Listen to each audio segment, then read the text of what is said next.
ma enso Tony Montana the anonim kakra ebebre kakra bi na de aka ni nyina no aye afisem ko a kwa mikie ncho so ba betrase na ode afisem no abre Montana the Tony Godfather 0551599933 0551599933 monfa mo WhatsApp messages enfa na yankin kan kama with the CP award winner. Yen sama ekoso onkofo ekros yen hyase enfrefri enanyume games a eboso ewa monone oko Spain na Rayo Vallecano ene Osasuna ebebo Italy Parma ene Udinese Lazio ene Hellas Verona bebo wo games a eboso ewa monone yenko Real Madrid aso Endrick Brazil near ball at the Malos Blancos, Real Madrid Football Club, and they are one more BIA where so on a girlfriend or Enchekrano or Mon Ebe warranty Endrick and a girlfriend and our Kessben television so Enchekrano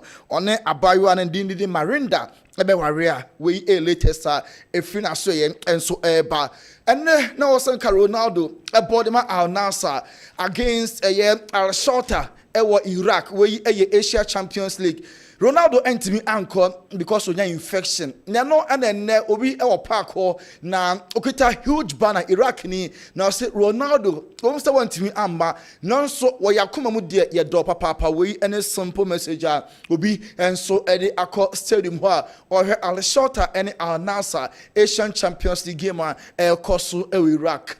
Chelsea Eshe Bournemouth Kabako omo entimi ante sa match Chelsea ewini ye no Romeo Lavia Enzo Fernandez Malo Gusto na fe Drisbury Hall sa players ni nyina no omo entimi ambo nanso enne Chelsea training session course no sa 4 players enam eprencho entimi ambo the last game no omo training enna prepare for Chelsea subsequent games and also ebetimi ambaso UEFA Champions League a free Ochina Tuesday Ekosi Thursday games hopa Paulo Fonseca manager AC Milan wakasa e for Ochina Liverpool AC Milan match Barca so nka hwema nka we betimi a potential semi-final game in the UEFA Champions League as a player as a coach obia a person about big game enti against Liverpool a big opponent enti match no obetimi atwen they can't wait any longer so match no and so ebetimi abason Super Frankie the yon ene on a Barca team no etreni ye wonum say ni pra no aha na ache classico na okopra ye ono kwa training on his own name ene de on a Barca first team no and so etimi am training and now come United as well Amad Diallo the form ne all stropa ama boy ne modi monti Man United per se omo emano long-term contract because representing now and the future of Manchester United. Danny Cavaya akasa for China match Real Madrid and student airborne and yebisa say Vinicius Junior Oshe go Saturday na okase so Salada supporters no Enfomosan Entoma no oso no or captain Emma Madrid or so one of the captains at the Spain national team no in every angle baby biaro Obek condemn racist commenter for make it towards Vinicius Junior or Bobo Anenko for a dinner time. Even Carlo Ancelotti said near man Vinicius or Femino unacceptable Amadani Cabaya and so the nanon and so Arturo Bukayo Saka no London Derby no Okopraka Kra then so Arsenal for medical team access no say oh a plano and ye prebia humbia and team against Atalanta in the Champions League and then against Man City no obey available ono enso ebetimi abo Danny Olmo doctors na assessing ye pa na almost say wabantama ye bosume baako wache panso 5 weeks we Danny Olmo prior Barca Girona ono so betena fie kakra Ferland Mendy Madrid am on a long-term contract until 2027 a 3-year deal and a Madrid ede ama Ferland Mendy Ishmael Benassa and of Finland okoye successful surgery ama obetena fie kakra the next 4 months the Benassa entime moma AC Milan award winner we are there aya na ye nche ho na po na poso nti we so an yegina na enkofo cruise nsem no ye de esi God. All right Tony Montana bedasi na quickly yakofo commercials kakra bi aba ye ba na fie de aka nyina no efisem kwa ye nche kra ba sisia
The free no nine copy say no num Bobokwa make your transit or the local source no brain 05515999933. Kwame. Yep. What you know, free Africa, 2 teams over the weekend.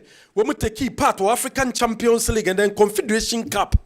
Baku Lucy, in Swatramai Lusu 2-0, Abromini CSS in the Shire, Samson Raja, and so and Samates a board draw. Ya preku ye coach at the man in Swatramai. Was so man a bomb mutio, match wedie, or majitum someone a bomb mutio, and a namso a momunya sad defeat, no, and will match a corso on Friday, Abra, woman CSS for a Shire.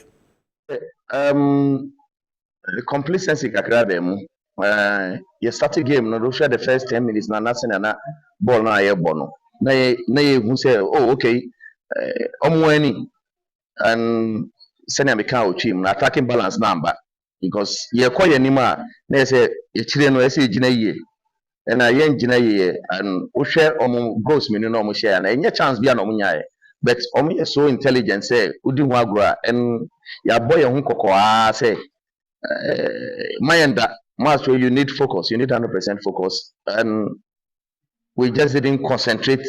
Didn't get that focus. The first 15 minutes. We didn't get that focus, and I'm punishing because we sure 2 goals. No, I want to make us say a chance for no munya. Papa ye muneba ye na boy ye mutu. I think say Ya preku a coach edema in Suatraman, Ninsama, what they are to Jabra, return leg no ebabasu weekendi. Amenuru, also a coach at the Mabobo Kefan summer test. One of Swakasam was a ghost, so more consider any day, and your ghost, papa, and your good goals, and no more consider. Was it proud to give and almost said the Nimqua Raja Faso a bomb ball. But I said the Omo Raja, Omo said the Raja Sibobo. One must have social Raja and the arrest became the game of course, into return leg ready, Womo El Copa. Well, we're very lackadaisical in our attitude, and then they equalize. But that's football. So we'll go and see and watch the video and see how it came, and then we'll plan ahead. Oh, we have some chance because prior to this game, I think that we worked defensively very well. It's unfortunate that we just considered those 2 goals. So we have worked their videos, especially they play their home games against AS Bakani, and then we'll go back and watch that match very critically and see how we can deploy a tactical game plan that can get us some results. Now we have seen them very well. We knew that they were going to be a threat in terms of offensive using the long balls. So we have to work on how we can stop all those offensive play of DS. Second. Yes, Sama Amenuru, on your coach at the Emma summer test. Where they are to Jabra, return leg, because one subo 2-2 a wolfie. Yen twas wo Kumasi Asante Kotoko. Kumasi Asante Kotoko. One more unveil, 1 more second Jesse on Bay, you see. Abra TH before and attack Kumasi Asante Kotoko. 1 more second Jesse, 1 more Ebe you see. A Santaman Calesano and a Nevia Kumasi Asante Kotoko unveil is a Jesse. 1 more Ebe you see. Abra and put a Cobasso Moko aware. No man share a Yoko Jesse omo ebesheno ene da eye Kessben television so we are ene Kumasi Asante Koroko e de eye sa Jesse ababetu do se no ene second Jesse wo mo be hye se akate Jesse wo mo ebe pawuntoma amye sedie esitie ye da so Kumasi Asante Koroko aso ya oboase Lenclay Sports Stadium make us say ejuma koso den our Lenclay make us say aye boboku efeno aye ash golda say no e division 2 no owners of the stadium no mama kofa zoom lion form ama zoom lion aye ejuma den our Lenclay Sports Stadium sabre ejuma de no e koso between Kumasi Asante Koroko any owners of the stadium no wama giatum sa match bia kodoko bobo bia no 10,000 Ghana cedis and ombeje Wambeji Sensikano and Sana Kotoko etimi abo ball 10,000 Ghana cedis Kodoko Sikibio menyo gate biano and your warm wasem no 10,000 there Wamobedi Kanji and Sana Kotoko game no etimi abaso club licensing board copy mono Wamade to a year stadium honestly nim sa bench no omo increase no by a year 2 seats make us say omo increasing them by 2 seats womo eye juma ewo so inside the stadium womo penti wo nyina aka outside the stadium and on babeye Samson a dugout no ura link clear womo at the bed way and aboso womina to Kumasi Asante Kotoko anim ama make us say Kumasi Asante Kotoko for bed for and I'm kwanso womo ko obuasia womo ko brandy with high sense and almost sponsors ni nyina no womo ede ko brandy said the beer weekendi sabroi puma kwem na womo kensie no ebaso e link clear sports stadium bibia be konkan ede ama Kotoko bobo ekono Yanko Ghana Premier League no nsem. Yemfan tudwa Berekum United over the weekend. Wamine Diana Stars and a boy. Berekum for jide so mo bo home. And unti refi okojina ntem no ne modemma no enye.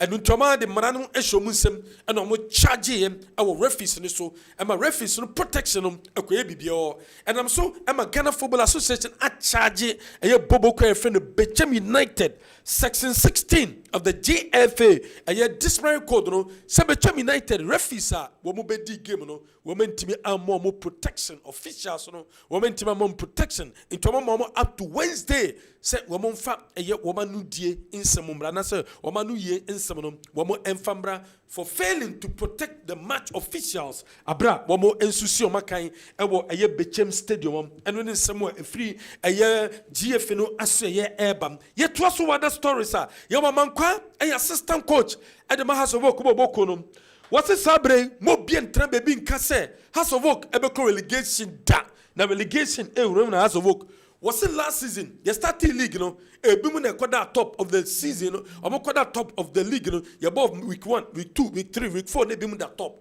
afi the league no ekwere wie no mo pre relegation edunti mo bien finition trim say Hasovok ebe pre relegation this season da.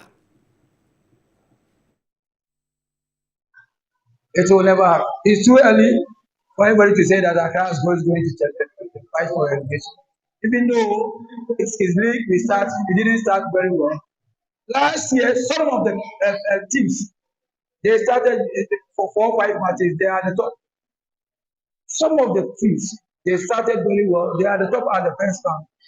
And then at the close of the season, or when the season ends, they are nowhere to be found again.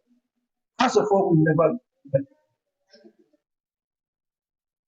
My great assistant coach, Hasovok will never go on relegation. Hasovok relegation in Tatomo this season. Yao Amankwa, assistant coach, and my class of work, Bobo Konum, Ninsemo, what they at Tujanonum. Richard Bedu, or your former Hasovok, and Samates goalkeeper.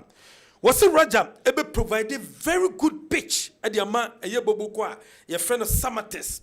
Na pitch no mention so wo me nsuo ebego so ye papa abra wo me no mo eba be hia o enuti e wo se Samates ekonom o mo fan show mu tim se pitch ni de ye be water so e de mo atmosphere no e be completely different enuti so mo kwa wo mo nsa mo ye ahead of a year return leg no Enye bibi gidigidi bia wa say omo pitch omo wo no is different from ours here because omo pitch near quality omo water so the balls omo use also is different and the atmosphere I supporters now I'm a bar stadium no and also so yeah something extraordinary well I been see Ghana had that into omo this omo con because Raja we just imagine omo ba ha crash yes here so what you ask cramp e ba ha so what you say now you call so omo this omo con no omo akọ ye omo na omo di bia to mo chi say they are going to fight for their future they are going to fight for Mother Ghana they are going to fight say be ya obi abenya bi papa ejina we a former player at the Samates Bobo Kono and on 2 players in info say players no omo give you omo all abra omo kobo return leg no enye sadia ebeyedin because akone do menim no enya konketwa ena wo mo ekwakokon abra wo mo botutu a wo mo so the show trim so the show trim say wo botutu a wo she goals e wo hantu ko she goals wo a one hwe ya resource and sabeka ndi free no e bia na weni anje ho say place na omuntini o man mind say they are players like omo Raja for na and there was some modern say omo kwa omeyire omo ho omu say enyam be de mo ba omu yinto nche na omu say they are fighting for their future there's bibi abetumi ni omo akọ baby a ebi omu ni omo akọ ma pent omu be modern say they will fight for their future because say almost 6, okay, 6-1. Na me bench man chipping ball. Na me bench. But some share how work near boy na same na we must so ball. Into omo yira omo on say na be ya you bet me qualify to the next stage. Someone a Richard Bedu, former player, the summer test ahead of Africa. Return leg never consult to say the coach of Radaka and say, Yebeshiamo, a Casablanca, Morocco. Abra return leg no eba because he knock Morrison. One also Casa was it Omani Ali, a case you know, Nadim Papa. Was Ali a tough opponent, but Orishi Kumasia Sante Koroko, all the best of this season. That's what Kessben Ejuma Efonia. Tony Medase. And drag game no a game a very tough MIN or Yanka say if champions never testing or if but in all no I think say it was a very good game for me as a player and for us as a team. Mom very good game, mom very difficult game. I'm fun easy but at least at the end in almost share but yeah good game. And a very good game, and me personally, I think I had a good game because me Fimono at the 85th minute, you know, everybody was happy, everybody was clapping for me. Obi aboni say mami, even Elali, your opponent, you know, technical bench, you know, Amunya was clapping for me. They were very very happy for me. So I think say a good game, and then more sa and some bonus and you know. So and lastly before I go. Person me wish my former club Kumasi Asante Kotoko all the best league Ghana Premier League Kosunimu. They have won their first match. Yes, I'm right. They have won their first match, and your bompa is ever continuous. Your bompa is nyambe show mo den na matches aka o mo ni miano on be den ama Asante Michigan. Enoch Morrison, Osina Kindema Goma here, and on this handsome way, Edia Tujabra over the weekend, the CAF Champions League. Woman Ali Bobo Kodo, and so in the Shia. Yanko Ghana Premier League, on some out to Abetoja, cause some about over the weekend, no matches out there, cause a draw, sir. When you have to fly on super in the team victory. Wakasai, Edifa, over the weekend, victory, Omunyano. Yeah, for me, I can say yes, because draw in the first game in our way. And in a turf, it's not easy because most of our players, some of them didn't play in the turf before. It's very difficult. And then playing home away from home too is very difficult. So I'll always congratulate the boys for this win. And I hope and I believe that they'll come up with a good results in the subsequent matches. Coach Samobo the Berekum Chelsea for coach. What they are to Jaffa and no victory, Womusu, and Yano. Yet, was what the stories are young apostles, Wama qualified by Siakai, or Ghana Premier League, Wamo etesti abra, Wamo any Nations FC the boy. Was it where the Subopa and Machino, Nenye easy. Nations, woman a tough opponent, pa.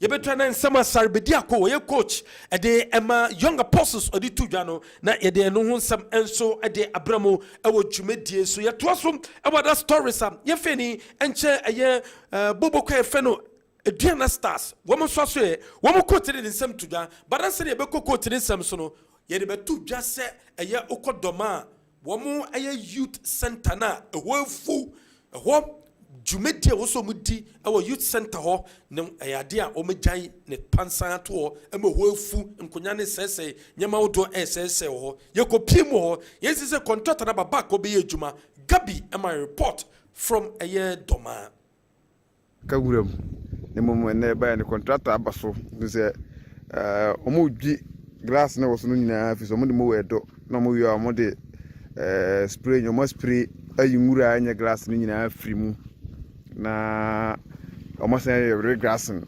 tantra tracks no the graph goes in no contract so ombe dwini nyina afri so ngata so mo yeda no nyina ombe say yimu nyina virtual nyama ebre horma almost am be ye foforo kra entina say ewura na ehoso nyina no so omadwi so mo wakra wo so egusu a edo wo so reche say omugusu a omo ye adwuma o park ne so hanma enya asem ketwa kra anti park no no purpose sports center e de ho nsem betu dwa no it's a positive news for Omoba. Otu ya chiri no story ani mra ho ha see no mo ye no mutu to grass na film mo ya no mo spirit ndu hu pitch ne so a nwe ne wasu bi see ya na tie so mo bi so se be ya ne menya be ko enti no nkonya na de seat ni nyina so o mesa change ni nyina de ne ma be ho ma no yemfa local stories no yemfensia yɛde bɛsi kwame na yɛ na msɛ de bɛsia na abidafoɔ nso aba abɛhwɛ mu kakra Newton Lati Marija Tawa Hasa so na Andikem nso ɛwɔ saved by the bell so nso towel so na yɛtu gu yes wobɛpɛgya ɔmu no afei deɛ aka no nyinaa no all right need to let the very data transaction na Andikem and so transit ma yemfa stories no ma wo na fi omunhwem kakra enso emfa emai Kingsley Tamale saying at some point Ghanaians never thought the Black Stars could be beaten at Baba Yara Stadium, and it just happened. So Hearts of Folk should also not dance to the tune of its early days yet, and know that when they don't do things right, they could be relegated. All right, Kingsley, in a way, Efri Tamale, and so Brian. Good afternoon. I'm K. Badu from Jumapo. I've been following you since Fox days, and you've always selected the best analysts in terms of sports. I want to ask you about these people, Owari and Awa Mohammed. From Fox FM. Are they still in the media fraternity? Okay. Minister says Omunina no wa contium. Our America and Owari and so our Germany. All right. New Mami Mra now. But that's if I was Coach ya Prekone. I mean only 10 minutes be. Yeah, but that's if Coach ya Prekone, Coach Ahmed Nuruddin, nyina no e ka bibi fa Africa kontu a omo teams no omo di omanim over the weekend mo koye in Swaterman and CS Constantine a boy LUC ofie e wo Accra Sports Stadium na Samatex so LUC 3 points no onya ba kope drop it 2. Na Constantine coach no and Afacha Raja coach no key point be say we will meet in Casablanca. That statement, you know, a statement of confidence. He was trying to tell us say you could chat and Crawfordity or Casablanca. He was so happy making that statement. The African game has always been said say I grow to a leveler. Ocean of Africa for the Baha, they really adjust to your weather, they adjust to the condition of play, especially the field, you know, a surface, you know, more adapted. Na pesa me ka sam kakra de kire coach Nuruddin Ahmed. Away a very, very huge task at the mathematics and the Ghana man nyina. If indeed don't person progress to the next stage, you know, so they should keep in mind they say a kwen bia no befa so on come on next stage, you know, will be solely dependent on our preparation on the Berekum game them. I see a style of play. I'm call for long balls. I'm call for so direct match in terms of transitions. You know, I'm call so much direct. Now that statement in the coach Nuruddin Ahmed take time. Peke Raja Casablanca 5 games our bonu fie. Ewo Morocco. Neto was analyze the games, you know. Fish out for the possession. How many times they keep the ball high and direct. Not sure how many times they keep the ball low on the turf. General, Samates about could face it more the ball better from Abobo no at the Amane fans. Yeah. Omo fa ball no since they felt that pitch when want to be for ball into form more I say. Okay. So they had to be so direct. They had to be very, very direct in their style of play. Now Crash posted them better more come on the ball to form ball. But we hear results. It's direct ball, no long balls, no more ball. It's never their natural style of play. Coach, take this from me. Never Raja 5 games. I'm a ball. Morocco fie. Na show mo style of play. Men far away game no can say and no more style of play. They adjusted to the surface of the field by going direct. And we dey 1 point edeko. Look, on water pitch na my ball na tough for my best slip. Samate should be ready to run for 90 minutes. So more condition yet, more physical appearance and general. Trust me, about 70th minute of the game, they will depreciate physically. More physical strength on the back start to say a ball match retrogress in terms of our physique, you know. So I'm going to be running for 90 minutes at the shoe. General, okay. Raja Bemo running their lives. 78 minutes na sem ya make be bam omo ntwa nto ho most of omo players no be puli muscle said e canon omo ba twetwe mo sere mo fa ice pack meto to me sere ho players no be 4 coach ado take kire baba musa say opagya ne sa baba musa say coach e woda wo sesa me coach ado say obabo 90 na wie me na me mebo aka 20 minutes captain wo opagya won sa also a puli Joshua Ajman striker so puli no so that the other side. General, why never bought game? I didn't know because they player now all bonus to carry on. Coach is Super General, game now. So do baby. No Egypt. Yes, men are make catch general. Yeah. Say do be see a run our lives no. 60 to 70 hokrad here. Ube kemu obebrepa. Okay. Coach Adote Shaboys in Ukraine said no, stay on and fight for Ghana. Boys, they say a pulling was a coach. We can't fight. Mediama General boys no North Africa teams omo well oiled every aspect of the game no omo wo hopa the me catch some test and say me man susu da sa performance omo dan di no ye be hu sa crash posted omo beating me imagination they did so well those little Zakwa the captain a chofo ni nyina they be marvelous sometimes except say na enough general enye enough Enti de make catch some test and say born de o ma ball ma yemu ebo mu bibia wo Ghana ha but enye enough it was never enough to get them the 3 points nemum ambe boys we nyina Accra Lions any Vision FC match no also the Gabo by 75 minutes okay Accra Lions any Vision FC match no also 75 minutes say Lions at the form Kabako Vision Ashabako intimate Elijah Ade and a goal no the Vision FC Elijah Ade no before okay but for players now on Saka that no more hajuni be Elijah Ade no so as good no best no call before no okay Elijah quality player it to be no sro kakra wanyere no or talent no so kaso be keeping head up or good talent ba Accra Lions dey no we afi Accra Lions last season po mo na punch Kessben na Lions ka ho yeah and my two players in man ma ton do they haven't really gelled I could lose 3 points to Mediama say so more that form yeah no coach Tanko game and yes okay come on Samatex we yeah Mohammed and Debre man pay me sense subium yeah Mohammed Aduana Stars former striker I'll say Samatex should work very hard cause playing Raja away in third home okay I remember Aduana Stars we played 3-3 with them at Domahim Group when we got there it was like they playing their last game on earth so Samatex have a lot of work to do Yaya Mohammed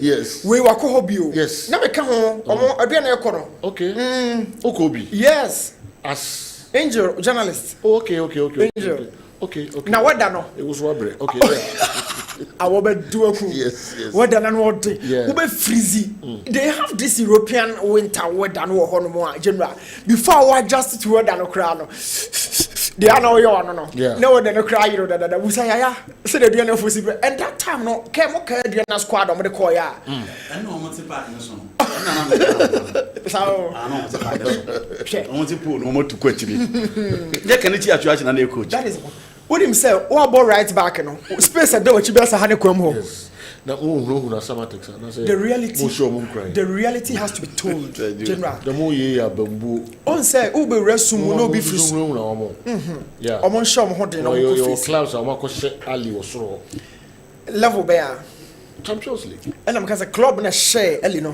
level bear oh okay no mo so osoro yeah but you know yeah on say Omo Park no 105 by 68 Baba Yara Accra Sports Stadium your clubs here you can ho asemi but recently club be from Tanzania what's the name Musuko say Ali Bashir no Musuko say na Zamalek Ali Zamalek okay oh they one off you know enti you have Samatex you have Minsu Acheman who are not playing at that same dimensions in terms of the pitch.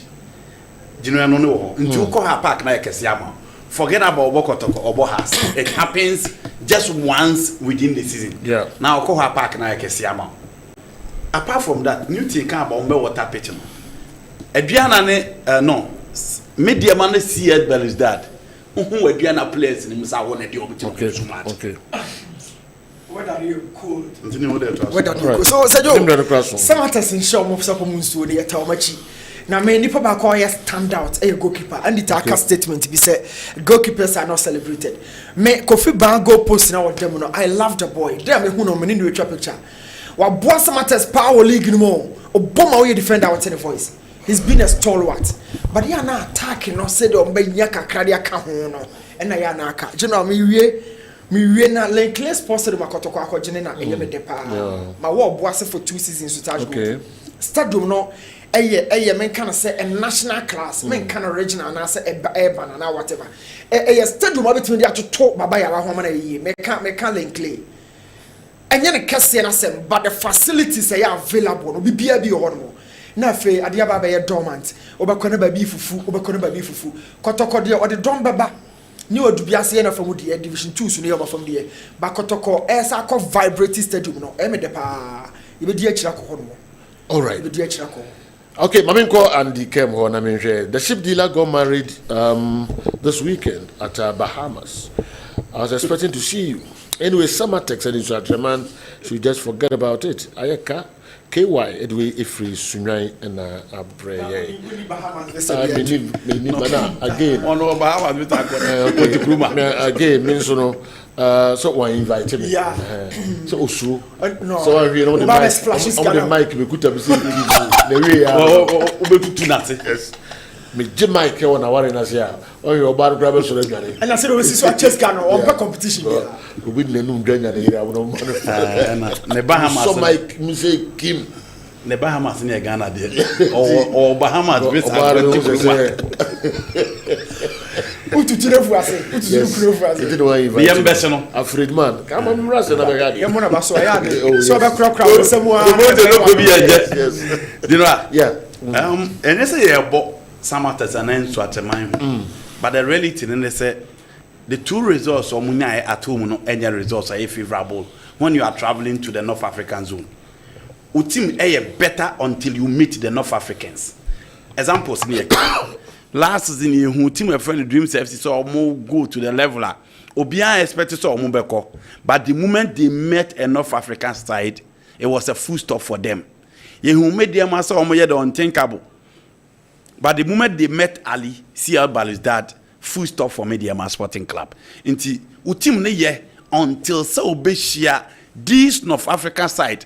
Now what team ya share so be team no omaba. So team no omoba say you go far, probably claim the title. But in Pempi no ye side had ye. Eya na heading so be team ya clear head no, especially in recent times. Inti enisi ye bu Samatters and ase Mediama bem. Team some no more this is a team a combining experience, quality and pedigree, and with a staunch technical bench behind them. And I know more it is a one team and take advantage in Ofie. Neko yes, oh, Quaco depend wo. Ombo away resource na ayana editing. Again, it is a frightened and a fearful Mohammed V Stadium. And now we team oko supporters no any flashlight a omo de beba stadium atutu oni nyina anyambem nti a very difficult game but you know that be here o ka kire say football no to da bi ho a adwen bi e nyina etim nya netimi sesa no that was a game amediama boy in Nigeria na obi en so mbegu mediama team but ye wie no mediama were not the better side on the day but omo the team qualify to the next stage of the competition nti nasi ye bu abam ti ye hye omo nkura na omo duru park ne so na omo technical no ha na omo plan na omo endurance level na ntimi anduru de wo so omo duru a Newton was talking about the pitch omo two no omo trend so omo tighten ye papa because you know North Africa teams ne de omo nye team as centrally omo here game ni bebrebe omo dominate in central zones kra endim ho no omo pentente no omo de aye omo adwuma eno corner na buy on the share and I was so clear it was from a wet side and sana go let nyaba it continue and coach Berekum well you the only thing about me as survival man say you will play above your strength and on apart from another forget it these are teams that have quality experience and Raja Casablanca needs no introduction in Africa into some bagire mu ho abro dia modern adi o Ghana no is the only way these two clubs will survive. You know, Coach Amankwa. Na me ba na me catch me kisen concern friend and then can as assistant coach. Nkomo no di rank and nkobe esa. Okay. Sergio, the situation at Hearts of Oak in recent times. Yeah. Ma omo fan kototo kane no. First, no na din say Hearts of Oak e bobol on beko akudu 14th. On beko akudu 13, on beko akudu 12. But in recent times, consistently Sanye money AC. Na e din say Hearts of Oak coach bebo 15 matches. And 15 points. Yeah. But in recent times, Sanya money AC. Again, the results on the field of play ain't favorable. You know, the earlier they make amends, the better. Because has games me know Oma Bono. Oma conceded 3 goals. Oma timi share back kukra. And has fans be really concerned about Oma first going to go fast to buy. But let's not forget whoever won the game in the second half. A choir coach Bashir Hayward fast changing the 3 players. Obin Junior, Abednego Tete, and one other player, Michel Sapo. You know, now Oma who say Obin Junior and Michel Sapo Oma Bohas. They are different destiny. Into no more Makwan. Now he brought Yardan, so he brought Ishmael Ado on, and that was the end of Hearts of Oak. That was the end of Hearts of Oak. Boys no do mo babu no be we has team. I see. Into the 2 games no Oma Bono. You know, local coach the coach Hearts of Oak and come up and da. Oma sa mo the opportunity again. So mo fa make amends. They need to put the pieces together, get that confidence and make sure say players and some more confidence. Put the pieces together and make sure. And their next game, a game again between United. Another difficult game. And not the Oman Winia and here I done a better Accra Sports Stadium. And Tianya has and called relegation, you know. I'm making sure say. Between United so far, what is the performance? I'm only Adrian, I'm not dropping points. Okay. I'm not dropping points. Our first game. Second game. First Game wasn't good as their standard. No. Okay. I feel I'm also sorry. I said, the champion area or crawlers are they haven't been. In that side, you are with Mahura has we are. We have 2 games so far now. I wanted okay. Yeah, Basake and Yabibia, Basake baby, in the house. Oh, that Nakoya. Basake and Yabibia from Division 1, but still in the house. Okay. And you know, house and when Gina years, Anna, like I said, the only you crying to me. For no see, Amankwane had to. Okay. You know, the league table will be see a house na that. Yeah. Just omo enya de league bottom from bottom. Omo na that one Chelsea league ni na omo na enya de kra. Nti say team na ho odin muru obi aso. Okay. Obi san ho nko ade nipa kro ho odin chem. And you know as I said, first game no press conference amaso. Second game na ya away match minim the best third match. Okay. The only thing I best survive with the technical handles of the side is to make sure has to secure the 3 maximum points. That is the only way I be mo manya peace. Atu adwuma na ompese omo ye no so. Yaya Mohammed monitor program no wo Doma Hinkro na osi yentie no kakra. Yaya Mohammed abokumasi Asante Kotoko osan abo Adriana Stars Africa no aba yentie Yaya Mohammed kakra. This more the brains here. Hello, good afternoon, Sir Joe. Mejili so obi ahun ye.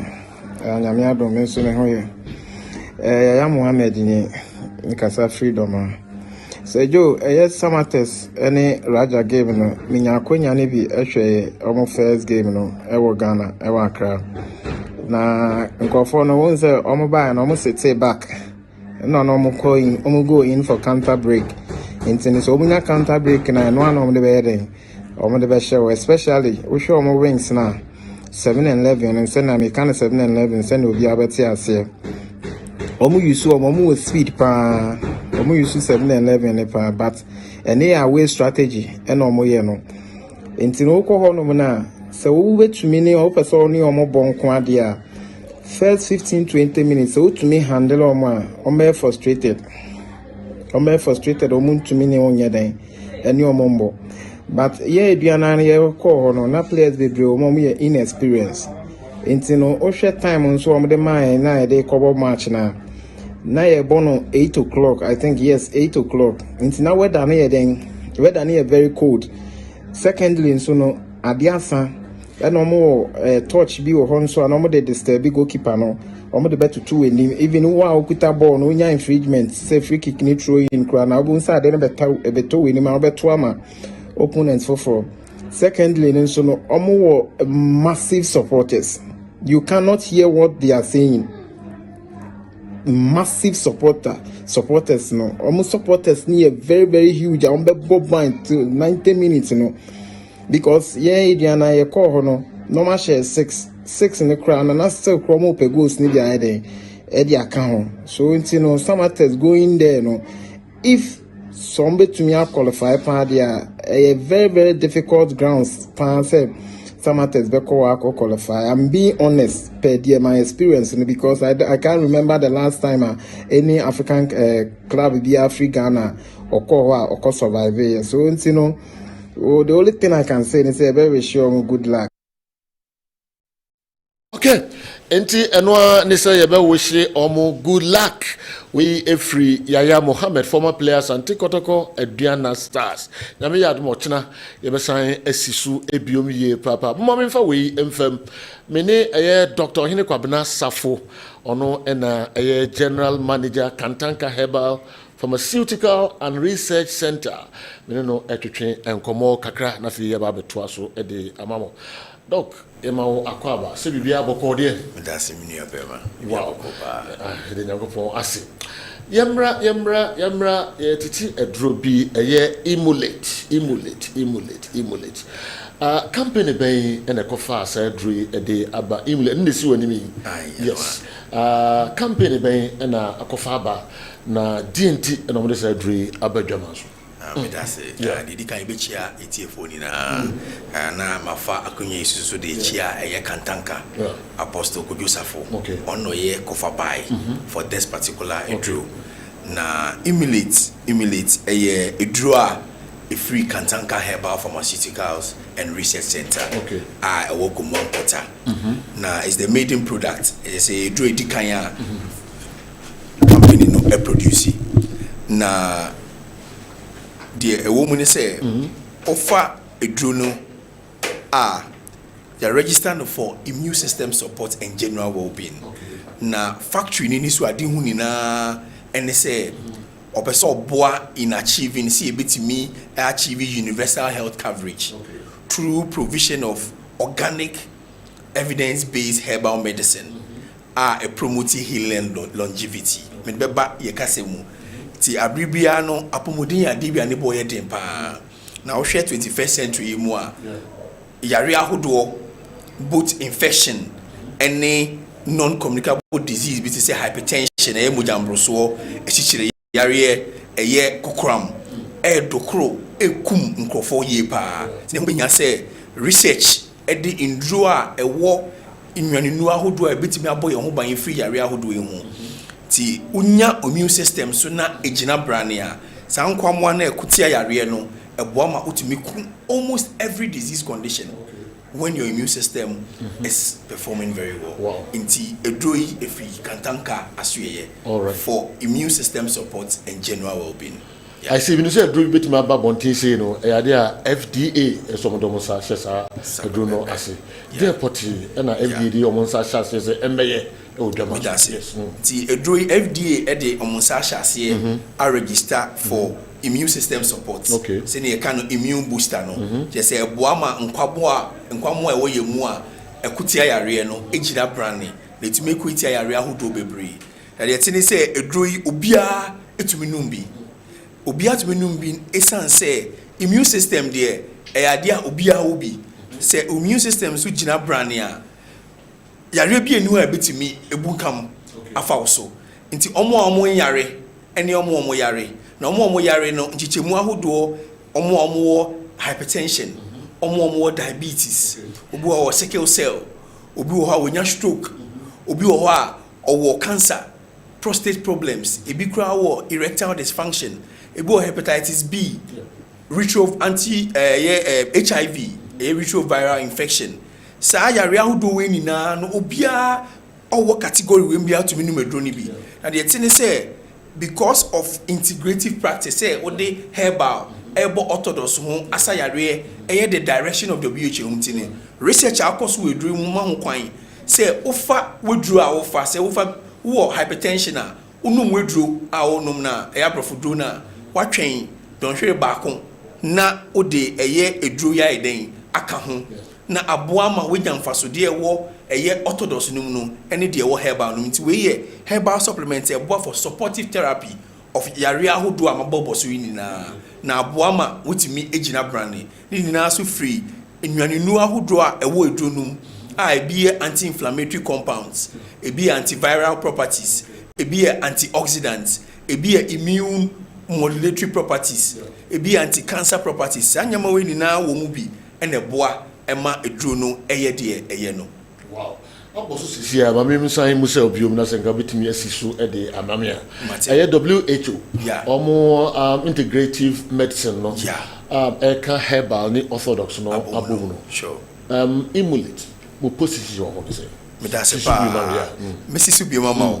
The thing say esan say edro no eye edro a research akomu panti no. Ofa do WHO a. Sisi omo direction ni na say oba oman bia so na mamre ene kwan a ofaso kra ne ho enduro ene boama otumi konkan wo apomuden ho nti ye fa yen e obibrem ha herbal medicine ene di mutintiman pa ti omo ye research omo hu se ofa nkrofo du a emu wotwe enum ahabanduro na enu nti no ehu behia se omo be fa ahabanduro a ewo nyina so no mo de abrofuduro a ewo nyina so akabom na boa mo etima sa yare ama obia etumi ade ne ho wo ayaresem nti ofa eduro ya eye in line with WHO direction eye unit I handle herbal medicine eye traditional complementary and integrative unit for WHO is looking at combining both orthodox and herbal but with evidence na aboa ama etumi asa yare because no na eye de beboa ama ebibrem ha kwan yen fa so ye nananom mutumi nyinche ye esen dwan papa no mudi esen ahaban ahodo a na omu yusu aye value no unya eno ewo emulate mu a na odi aka wabrofo dro hu na wafa nti your position no eye consistent with the direction for WHO in achieving universal health coverage for SDG 3. Okay, evidence based friends saying plant medicine research. Exactly. Okay. Medical doctors, a position on this. So myself, I'm a medical doctor. Okay. And gone are the days now medical doctors yenji have been doing the because we don't have enough evidence to support claim. And now dear you see a year. But in this age, medical doctor bia enya nyina so a edimu a obe prescribe herbal medicine because herbal medicine are whole including this very one. So there are people with hepatitis B a way abua because of a drona who are antiviral na ye liver restorative effect when in ano e wonyina so e wo ho nti as a doctor together with other doctors many omo specialist program ni nano ye gitum say evidence a build no eboa ma wonya right dose alpha ebebo ho ba nti we are all campaigning evidence based plant medicine research when it comes to herbal medicine. Nti that is our position including myself. Okay. This is a man for the fake ni nyoma bebre kwa osisi. Yes.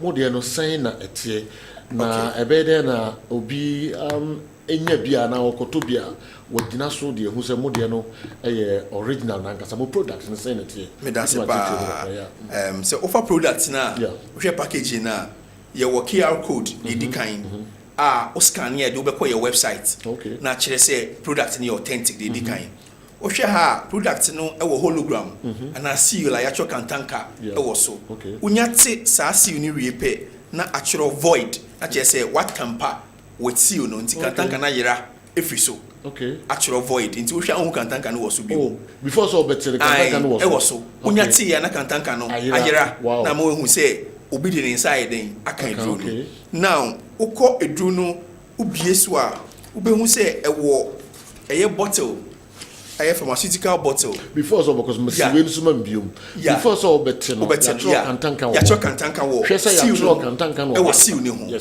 ehu hia ye pa because obi betima te no asan ade atare ti onya ti wie pe o hwe ha achiro void kantanka na ayira kra ayi ni so kra ti no ma hu say we original product now edru no offer edru na ewo white bottle mu HDP we pharmaceutical bottle kantanka ti ankasa eda ho nti obehu wa ha ena yasa achiro kantanka ankasa wɔ bottle ne ho okay ɛna company ni logo ɛda ne ti no ɛso ɛna aseɛ no bon stars dumienu akɛseɛ baako ɛda mfimfin symbolizing African star okay wey yɛ security features ɛwɔ bottle no ɛho ɛbɛma hu sɛ ɛyɛ very authentic uwia yɛwɔ product insert ana deɛ fɛ ne leaflet no ana krataa adeɛ a ɛka eduro ne ho no ɛno yɛatwerɛ wɔ akankasa mu okay yɛatwerɛ wɔ ɛyɛ French mu ɛna yɛasɛ atwerɛ wɔ Borɔfo mu nti sɛ wohwɛ ɛyɛ adeɛ wakasa wobɛtumi agye ahwɛ ama me nti bohu sɛ yɛatwerɛ wɔ akankasa mu yɛatwerɛ wɔ Borɔfo kasa mu na yɛatwerɛ wɔ French mu nti ɛno wohu ne nyinaa ɛna ma wohu sɛ product wei ɛyɛ authentic nti wotumi kan twi ɛhu deɛ aduro no ɛtumi yɛ nyinaa na aduro no bie so a ɛyɛ krogyen te sɛ nsuo nti sɛ mebie so akyerɛ wɔ a wohwɛ mu abɔhu sɛ ɛyɛ krogyen na ɛwɔ ahaban a wote ahaban nankasa nka exactly nsuo nti ɛno na ma wohu sɛ research akɔ mu po paa yie nti ɛno so yɛ den a wobia wobɛte mpampa no sɛ ɛyɛ ahaban duro ɛna yɛde egu mu no nti wei utumi hu ɛyɛ nhaban ni bi kura sɛ ɛyɛ ebi edidem ti hu ne saa ɛne nkyɛ sɛ eduro na sɛ dabi ɛyɛ nneɛma a ɛboa ma eduro na no yɛ den ɛna egu mu ɛwɔ ɛyɛ bottle no ebi yɛ tuntum ebi so yɛ brown we nyinaa yɛ particles ɛwɔ mu a ɛboa ma hu sɛ you are dealing with an original emulate herbal supplement from Kantanka. Wow. Enye mre na eni mu anka ase mani enya sem kitro. Na de na nhabanuru nhaban mutumi extract nneema free mastel eni esensu. Nti eye eka research ahodo a akoso for several years by eye Kantanka nkasa. Ena ode edroyi abadwa so. All right. Yeah. Okay, nti obekire mbia a ebenya bia to na fe mo numbers na de kebebo. Okay, nti your numbers Kantanka Herbal Pharmaceuticals number 053 511 2873. We Kantanka Herbal Pharmaceuticals. Okay. Now Colinac Herbal I work Kumasi Ashtown. Number ni 0244 48 56 32. We call it Nak Herbal. And Kumasi Asafo. Yeah. So 0243 73 58 72. So these are the three numbers. Okay. Se upe edroni bia ubenya unya free contact ipe bia obia pharmacy ahodo bia so e woga na bia wo edroi bi. Ukona wenye bia free numbers here. Yemema onsaka edroi na yenemrem de entina se ema yare no ye ko the friend no preventive health intino se onye binom na nkwamo na ehun nya hoden yensuo su na ase intino one bon ho ban doc ye beda se papa bedro mi fa bi nkama no da ba se mi hu ye no instantly my filial do mate ye beda se Dr. Ohene Kwabena Safo on a general manager at the Kantanka Herbal Pharmaceuticals and Research Center omo ena de emulate herbal supplement no aba edwaso numbers na wache no yesre mo friend numbers no na afei baby a wenya bi ato no mo friend no na mo ni ho komo ho ni ho komo na city city no definitely ze be bua manfo ye papa doc be that's a for coming nti na eno so no emulate herbal supplement. Yerebesiana ya wishi akwasi Twineboa happy birthday. Akwasi Twineboa happy birthday. Yankopon onya wokase wate na da wohwe owiase nyina no omfa ennomo. Nyamishra na bibia wo yebia no enye kama pa emfa emawo. Akwasi emre na so nyame yadoma me wo show proper pa ochina nsama me wo kafa ho no enye easy kra. Happy birthday Akwasi Twineboa. Music Plus ena omo etwaso ntentem de amaye bonds we the fachen ye wuram kakra bi nyame yadoma besane mo ahia ochina e wo kick off midfield action and afi extra time jumedie no yedamasipa yakram.